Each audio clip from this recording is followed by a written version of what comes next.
Real grade Gundam Exia. Hey, what's up again, everybody? It's Robert, 184, 2 R's, 2 B's, gundam.tk, and back when Gundam 00 started, who would have ever thought that my dear first grade 1144th Exia would ever be surpassed? Well, of course, high grade, real grade, master grade, repair 2, 3, 4, 5, well, there's a lot. You get the idea. Trans Am and beyond, but this has been much anticipated, and I can't wait to see what's inside the box. April 2014 release. The real grade line is ticking along, and it's only going to get better this summer. Number 15 in the series for that nice sweet price point of 2,500 yen, and all sorts of information along with some fantastic cover art. And don't forget, for all your Exia 00 and Gunpla needs, don't forget to check out HobbyLink Japan. There's a link directly below. Now, it really has been a while since the first grade of Gundam 00 kicked off a new generation of fandom. After Seed had helped revive things early in the 2000s, as I've said before, they put out all sorts of different grade sizes. Real grade didn't exist at the time, and it's sort of cool that Bandai's decided to go early in the real grade line into a series that's not all that old, definitely going to be popular, and when you've got 4 protagonists with 3 suits over the generations, you know that there are so many possibilities in the upcoming future. I just hope that they're all going to have better ankles here than the MG. But in terms of looks, you know that this guy is hard to beat. 2,500 yen makes sense because he doesn't have a big bulky backpack like we've seen on so many other Gundams. Instead, the focus is going to be all on the weapons and posability with this guy. You can see with the gun out and the big blade there, and the shield is looking sharp, and you'll just notice all sorts of color details all over the place. I love the fact that they do not pro-paint these ones around the box. Right out of the kit, a little bit of lining, a little bit of top coat, and it's going to look this good. And that's only going to be helped by the fact that the GN swords and the GN blades, well, they're going to be made silver mechy parts. No need to pull out your can of silver spray paint. And before the 00 made 7 swords even more of a household name, Exia was doing it first. As you can see, all the beam sabers neatly attached on. Looks like you can grab them from the shoulders and the back of the waist. The silver is going to be looking good when the blades are mounted on the hips. Everything looks sharp, including the GN drives there and those hologram seals. Can't wait to see what RG is going to be bringing. Well, first of all, for the build, you'd imagine that the advanced MS joints are going to be pretty cool. Putting together that inner frame there, Exia, yeah, he's got to be special, so we'll see exactly how that's going to work. With the furnace engine in the back, you can also see realistic stickers. They've got silver, it looks like, and green to go under the clear parts, which is something we've seen before, but it never gets old. Look at that shoulder mobility, both for the frame and for the completed kit. The drive looks like it opens up there. The knees, elbows, grabbing the sabers. Everything looks good. And you can see over here, the final result out of the box. The plates are looking great. Love that they put the clear green, the beams, and the mechy silver up on the top. Teeny tiny Setsunas along to say, I am a Gundam. So let's get to it. As it's inside the box, we go where? Sure enough, check that out. Clear green, gray, pink over there. And multicolors down below, lots of red, not a lot of yellow, but the all-important face pieces are in there. Ah yes, mechy silver, I'll never get tired of that. Ooh, and these clear parts, the hologram seals are going to be looking sharp purple on clear, it looks like. Some dark gray, so you are going to get the multicolored whites, and even more seals down there between silver, green, white, and gray for the inner frame. And of course, a million different variations from Premium Bandai. A survey, yes, of course, get Animax, and that great cover art again on the manual.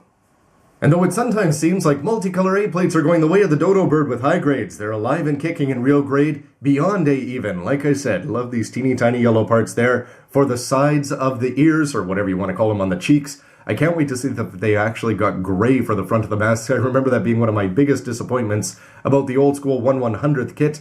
Teeny tiny little blades there, looking good, popping out of the shoulders. But the way these things are cut, you can just tell that Bandai's etching. The way they do it is just getting better and better. You can see Setsuna is very easy to remove over here, and there's a lot more red than you'd expect, including the face mask. Multicolor's never been a concern for the B-plate because it's all about the advanced MS joints. Number 7 in this case.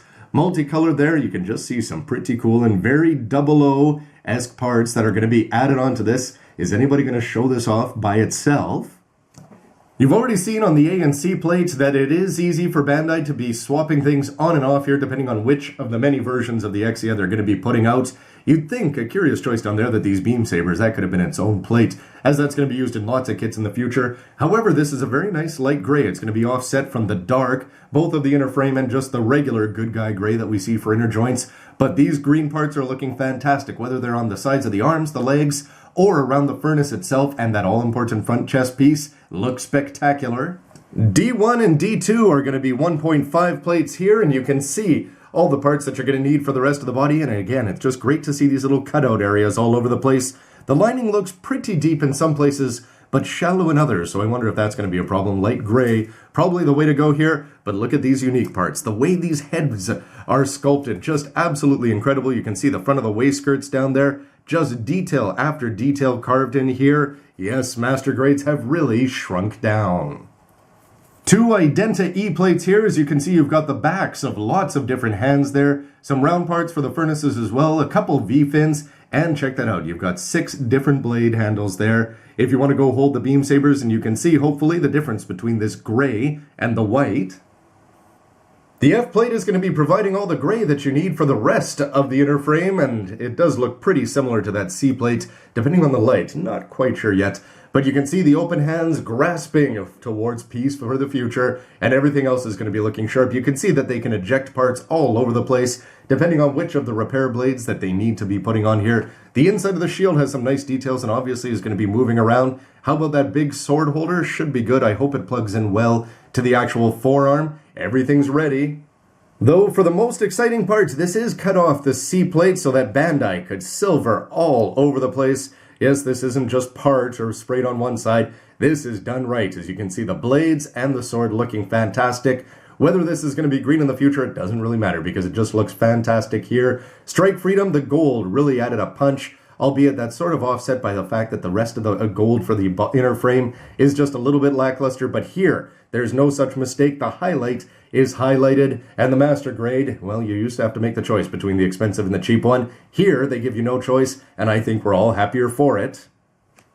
For the realistic decals, well, I'd agree with that adjective there. The silver is going to be looking good underneath the holograms, I'm sure. And you can see that the green parts, they are going to have some little perforations, as you are going to be putting them around round parts, but that's not like that's something we haven't dealt with on the multitude of Exias we've built before.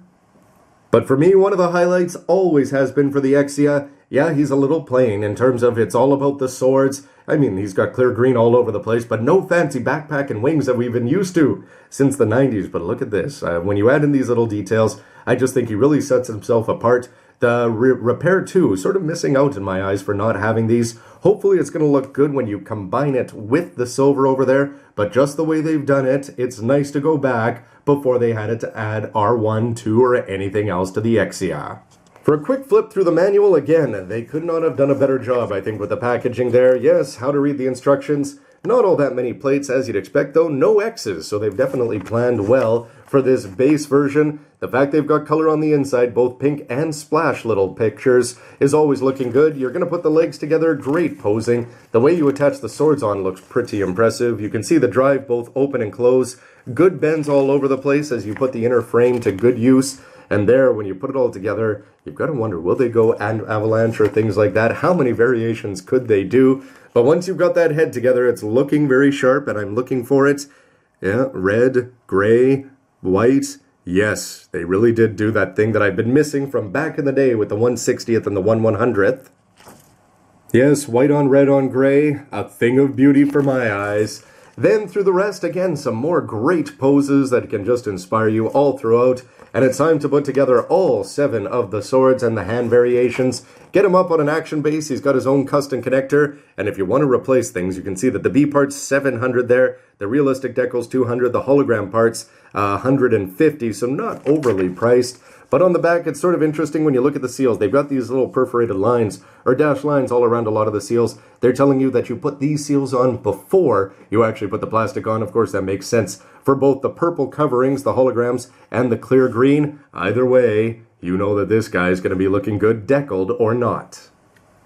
So far this is harkening back very nicely to the beginning of 00 and the beginning of my channel. Love seeing the things that they've done with the A and C plates there. The joints look great. Meki silver. Again, for 2,500 yen compared to the real grade and the first grade and the high grade, reasonably priced at the time. The master grade, weak ankles and alls definitely had some pluses, but it looks like they've just taken that MG, scaled it right down, and I'm hoping that the additions of things like the extra shades of gray there, everything should be working out. It's just a question of whether the mobility is going to be holding up and whether they try to put in too many moving gimmicks here or whether he's actually going to be able to stand up. I'd settle for that. Anyway, can't wait to see how he is, so stick around, and thanks for watching, everybody. See ya.